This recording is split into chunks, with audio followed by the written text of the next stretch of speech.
It's about that time of day again, folks. Welcome back to your nightly newsletter, boys and girls. Joseph James here. It's Wednesday evening, July 29th, 2015. Squeezing out the last few drops of this beautiful summertime month of July.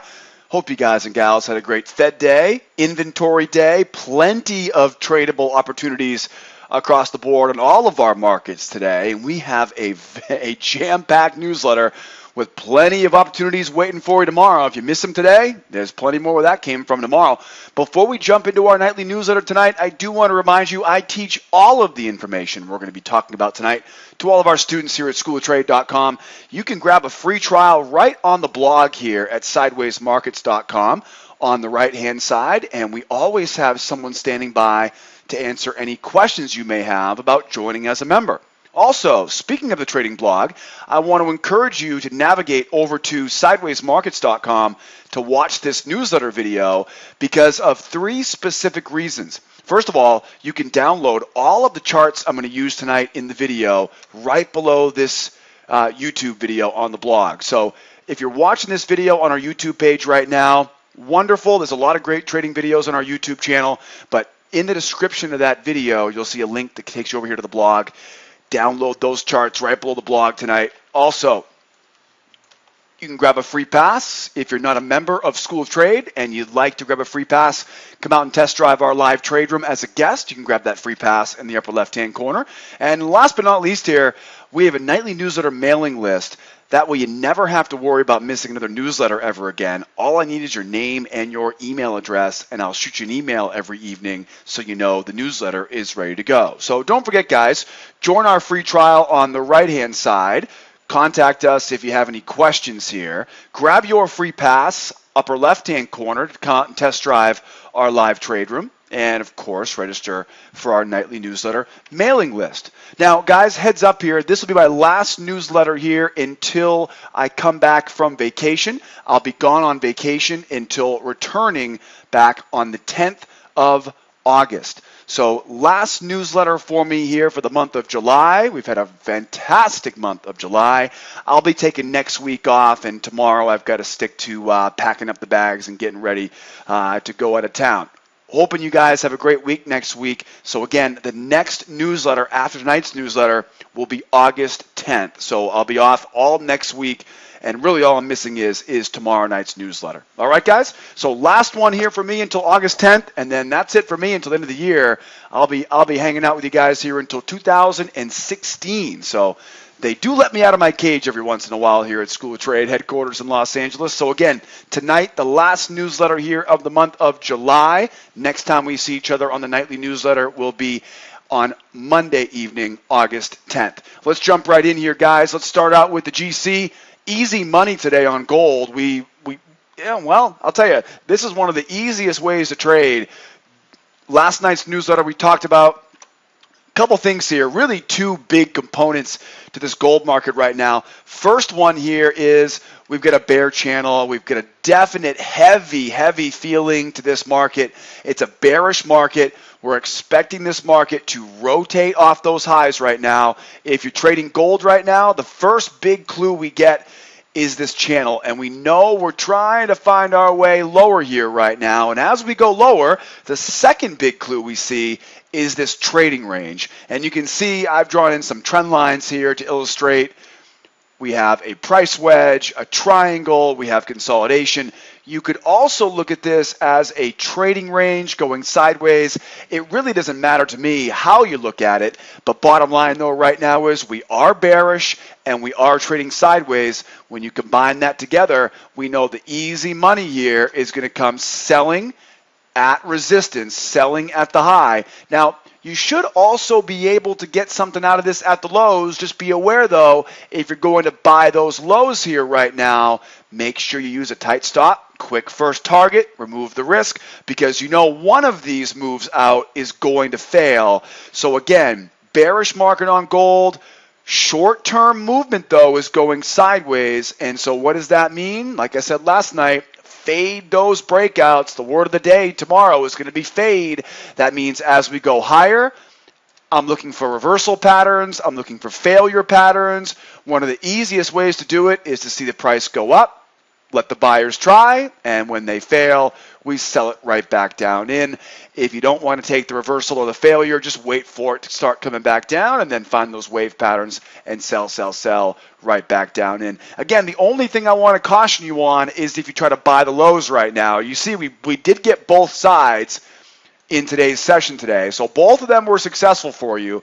But the reality is you've got to be aware, though, if you're going to be a buyer right now on the gold, you are swimming against the current. So quick first target, remove that risk, move the stop up to point of entry, and then let the final portion run. Also, before we run forward here, we do have rollover on the 31st of July. So not tomorrow, but on Friday, which means by next Monday, August 3rd, we are most likely going to be trading on the 12.15. Now make sure you make note of that. That's the 12.15, not the 10.15 for gold. We will be skipping the 10.15 contract.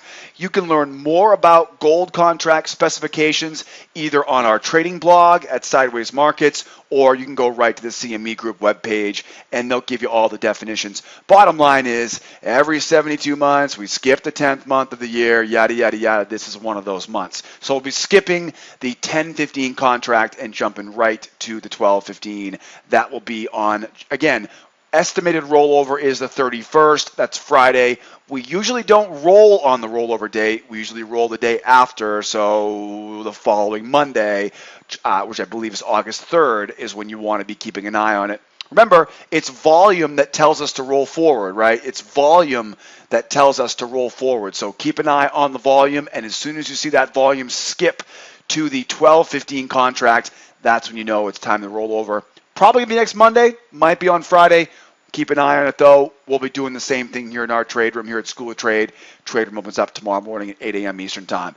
You know the plan tomorrow for gold. Fade those breakouts. Fade those breakouts. Let's keep moving from the gold market to the S&P, the E-mini S&P.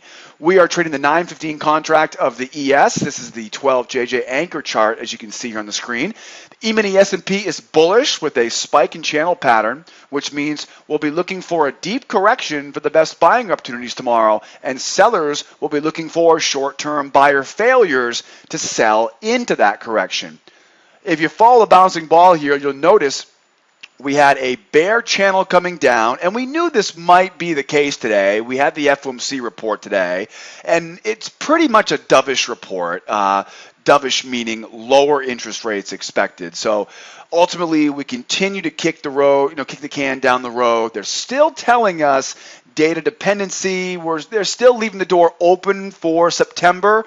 But I think, boy, I'll bet if you polled 100 analysts right now, they'd be saying we're looking at December or March next year. My gut feeling is, unless they get the issue in China taken care of, and unless we see some dramatic improvement in Europe, they're going to continue to find reasons not to raise these rates here in the year 2015. I might be wrong. It really doesn't matter, to be honest with you. It's just speculation at this point. But the reality is, though, is today's no news is ultimately interpreted by traders and analysts as being, we are not raising interest rates anytime soon. So the easy money, the party continues, the punch bowl, right, gets refilled, and of course investment banks around the world, right, go berserk over this stuff. So that's what resulted in this spike in channel today, right? We spike up. Again, you're going to hear earnings reports being to blame, FOMC being to blame, whatever the reasons are. That doesn't really matter to us technical traders. I'm trading my chart. I'm not trading the news headlines. And I can definitely see here, though, that we have this spike in channel. Two real important things that I see in this chart right now for the S&P. One would be the multi-tiered bull channel. And that multi-tiered bull channel definitely tells us that the best buying opportunities are going to come right down near those lows, right? So that channel, we always want to buy the low of a bull channel, take your profit at the high. Not so keen on selling the high of a bull channel because you are bullish, right? So better to take your profit at the high. Don't just sell the channel high, but wait for buyers to try to buy it and then fail, and you can sell it. So either buyer failure at the high, right, to get short, or wait for price to come all the way back down and then buy that low. That's the first big clue I see on the S&P chart today.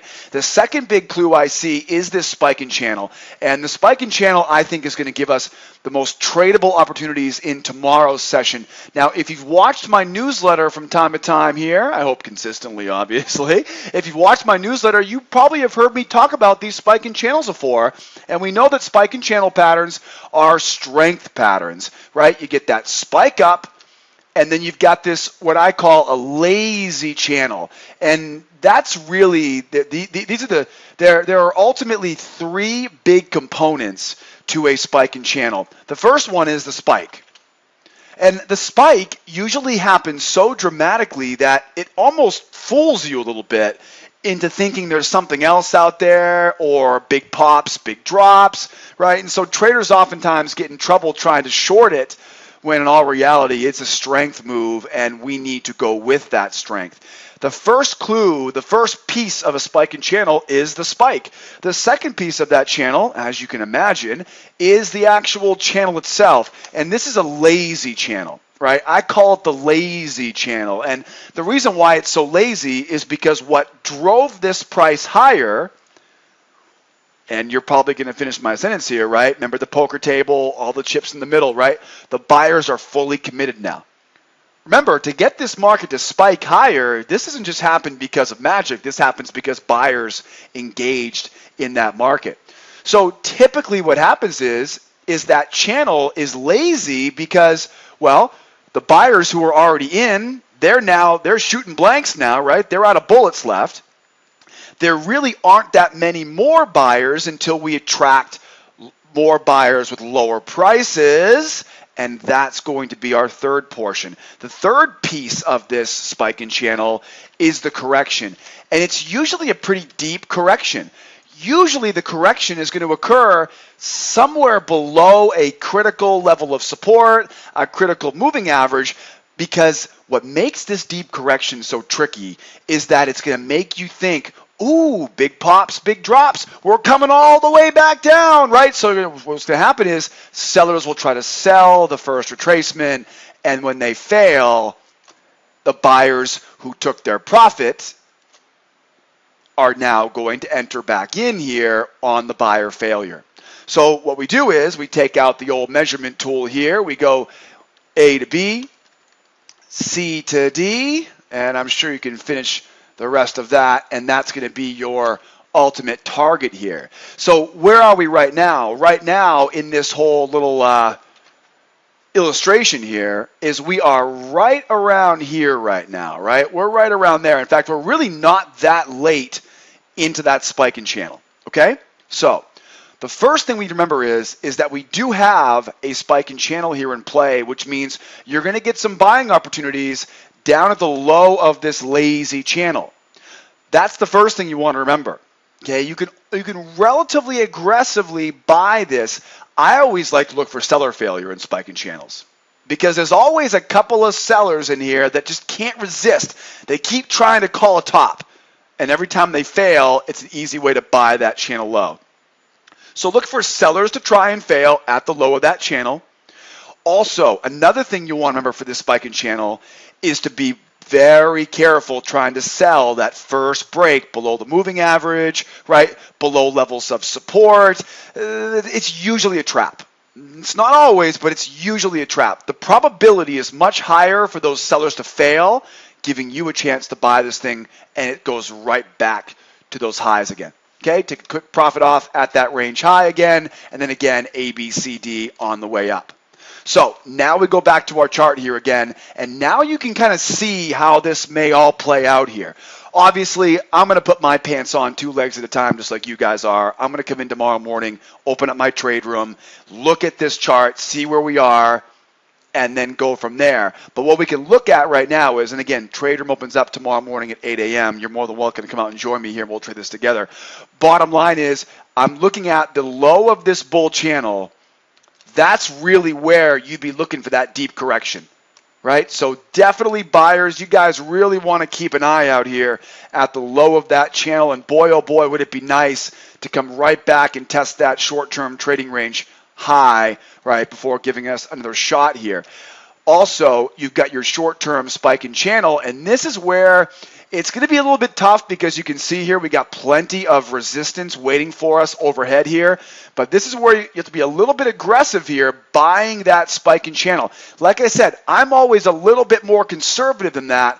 I try to wait for sellers to try and fail at those channel lows to get the easiest money. Yeah, I miss a couple trades every once in a while.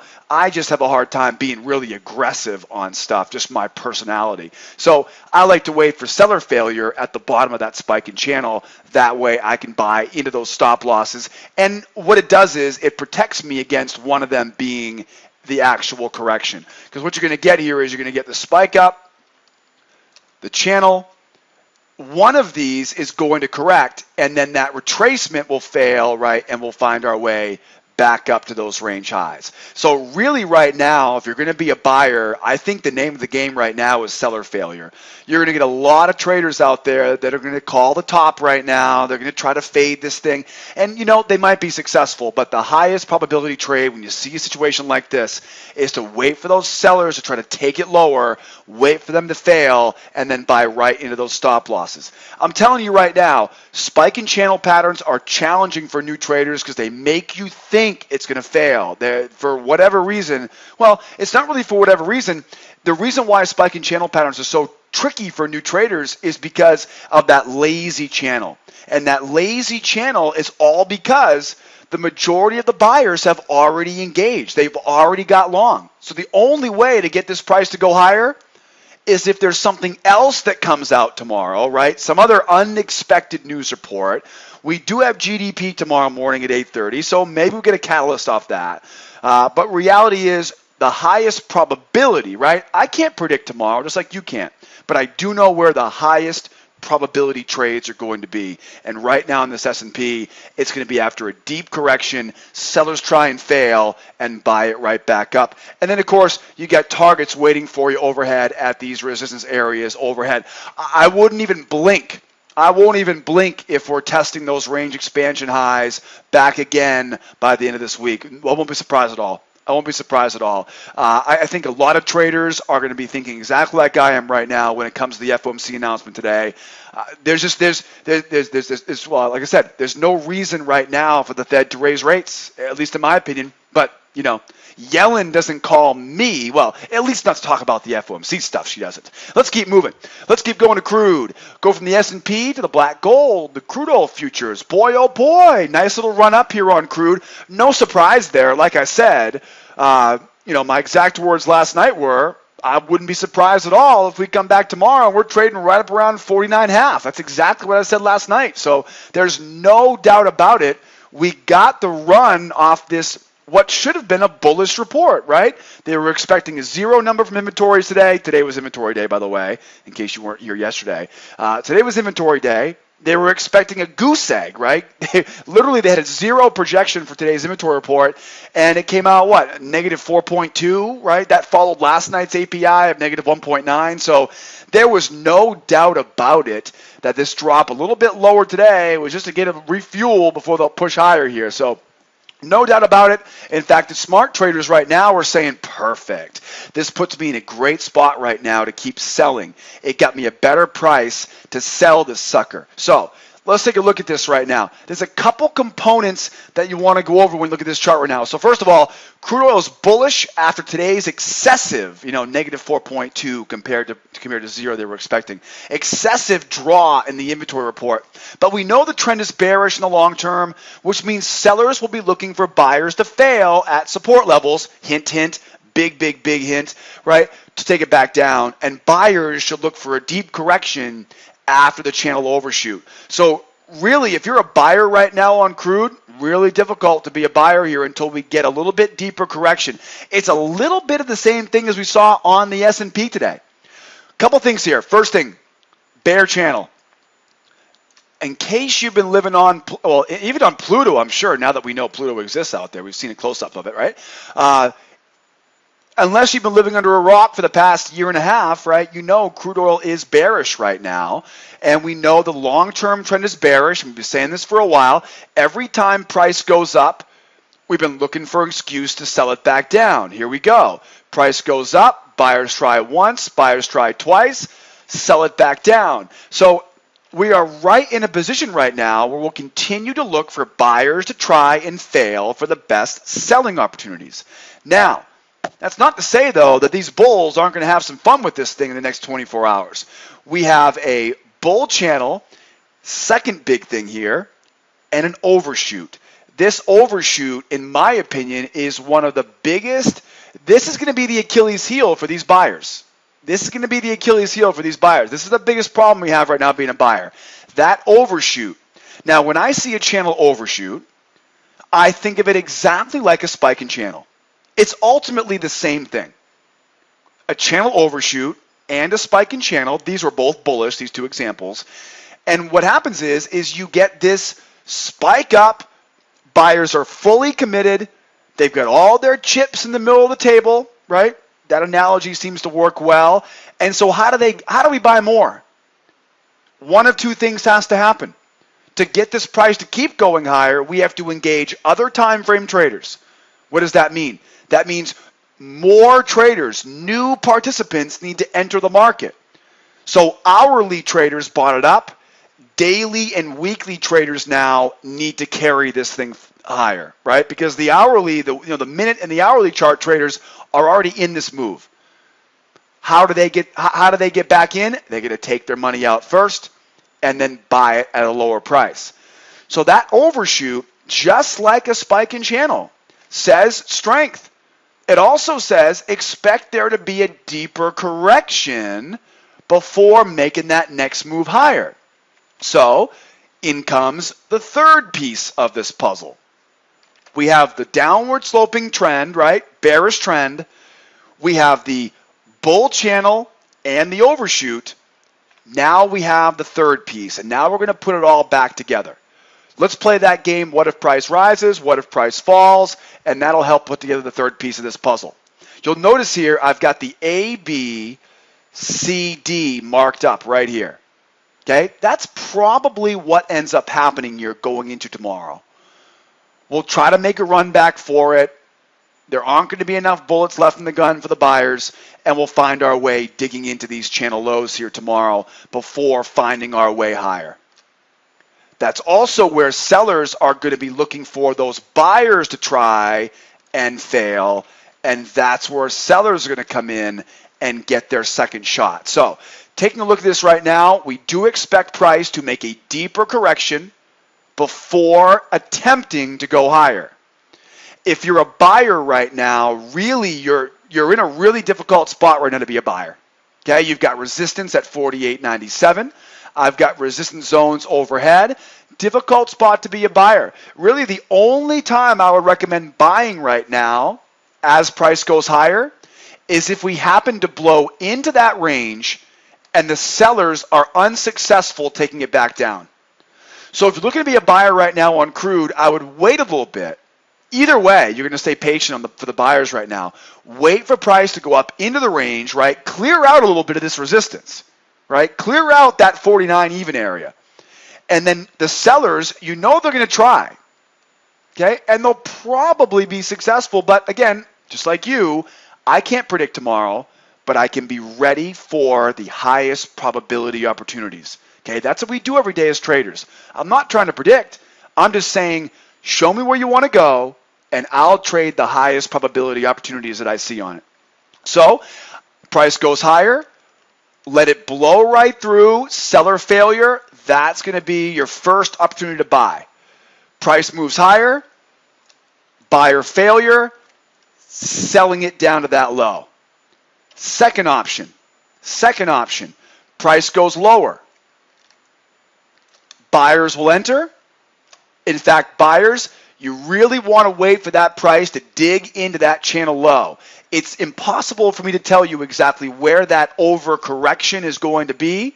We'll be looking at it tomorrow morning in real time. We'll know much more tomorrow, but it's going to be somewhere in this area. It'll be a little bit below that channel low. That's where you want to be looking for the next good buying opportunity. In fact, that's the best buying opportunity. And what's probably going to happen is you're probably going to get a nice seller failure here. Right? Sellers try once, sellers try twice, below the moving average, and you can buy. So you know me, if I'm going to buy in a bearish trend, All right, that's what we're talking about here. Buy in a long-term bearish trend. Easiest, most consistent way to do it for a profit is to wait for sellers to fail. What I'll be looking for is too, considering here we do have that overshoot, I will expect price now to come down, test, and if and when those buyers fail, that's going to be the next opportunity here to be a seller. So right now, sellers, you're going to be looking for buyer failure after the overcorrection. Buyers, if you do want to be a buyer as price goes higher, do not buy right into those resistance areas overhead. Make sure you clear the road first. Look for sellers to take the bait and then buy into those sell stops, or should I say the seller stop loss, which are buy stops overhead. Guys and gals, don't forget, we'll be trading this market in real time tomorrow morning, as always. Wrapping up here with the mighty euro. Now the euro clearly took a nosedive today because again, and this is honestly one of the things that kind of tipped you off today, that we probably are going to see the rest of the marketplace see this as a dovish report, right? They're not giving us anything to think that they're going to be raising rates. And, of course, raising rates would be, of course, it would be, well, it's tough to say exactly when, right? Either it's going to be in September, December, or March. So we know right now today's dovish FOMC report, good for the dollar, bad for the euro. We know we have that bearish trend. Couple things here on the euro. Euro is bearish after today's dovish FOMC report. Okay, we have a new bear channel to work with. So sellers will be looking for opportunities at channel highs, and buyers need to look near channel lows or seller failures. So, a couple components here right now. First of all, in fact, there's three big components here that I see. One is going to be our long-term downtrend. Right? I will err on the side of the sell side, right? Err on the side of the bears. Second thing here, we were watching this bull channel, and you can see right here, the buyers have officially failed, right? They broke, they get one more shot to retest, they can't retest, and we collapse, right? Undoubtedly because of the strength of the US dollar right now. Then we have the third piece of this puzzle. The third piece, which I think is the most important piece for tomorrow, is going to be this short-term channel. Okay, so short-term channel combined with a long-term channel, combined with buyer failure, I'm erring on the side of selling tomorrow. What does that mean? As price goes higher, looking to sell these resistance areas. Now, if you're a bull right now, that's also where if any of these areas fail, that's your ability to be a buyer. Again, understand the risks of being a buyer right now in a bearish market. Every time you trade against the trend, you got to be careful. Treat it as a scalp until proven otherwise. Tight stop, tight first target, remove the risk quickly. So as price goes higher here, sellers are looking for opportunities at resistance. And again, buyers, if they fail, that's going to be your cue to buy into their failure. If price goes lower, this is really where the buyers have the green light here. If the price goes lower, I really have a hard time being a seller. So you want to be a buyer down here. Again, counter trend, so treat it as a scalp. But if it goes lower here, seller try fail, and you can buy in oversold territory. So really, if you're a seller right now like I am, you want to wait for price to get up at those highs. Either look for the reversal pattern, look for the failure from the buyers at the highs, or wait for the move and then sell those rips on the way back down. If we do just roll over and keep going lower here, sellers will have a hard time until we get up off these lows, right? I want to sell up at the high of this channel. That's where the best selling opportunities will be. If we do go lower without retracing off these lows, though, the buyers are the ones who are going to have some opportunities here buying into those seller failures as this price goes lower. Don't forget, buyers, frog in my throat here. You've got some opportunities here at some extensions, at some measured move targets down here. So buyers, be looking for seller failure at support levels below. Sellers, be looking for opportunities here at resistance areas overhead. I think we got the plan ready to go, guys. I think we got the plan ready to go here. Once again, always a bittersweet time when I go off on vacation. They do let me out of my cage every once in a while. But I do want to remind you, I'll be back here with you guys. The next nightly newsletter will be Monday evening, August 10th. And then you're stuck with me here until the end of the year. I only take a few breaks from the market every year, and one of them is going to be next week. All right, guys? Hoping you guys have a great end of the month. Hoping you all have a great Thursday and Friday session. Keep in touch. Leave me a comment below the video. Give me some feedback. I'm always looking for ways to make this newsletter better for you guys. And again, don't forget, get a free trial here at School of Trade, 3 levels of membership. And I always have someone standing by to help you guys and gals out 24/7, 365. That'll do it for me today. My name is Joseph. Have yourselves a great Thursday and Friday. Don't forget about rollover on the gold later this week. Keep an eye on that and keep in touch. I'll see you guys Monday evening, August 10th. Have a beautiful end of the month. Be well this weekend. Be nice to each other. And come out and see me sometime in the trade room, 8 a.m. Eastern Time. Adios, amigos. Bye for now.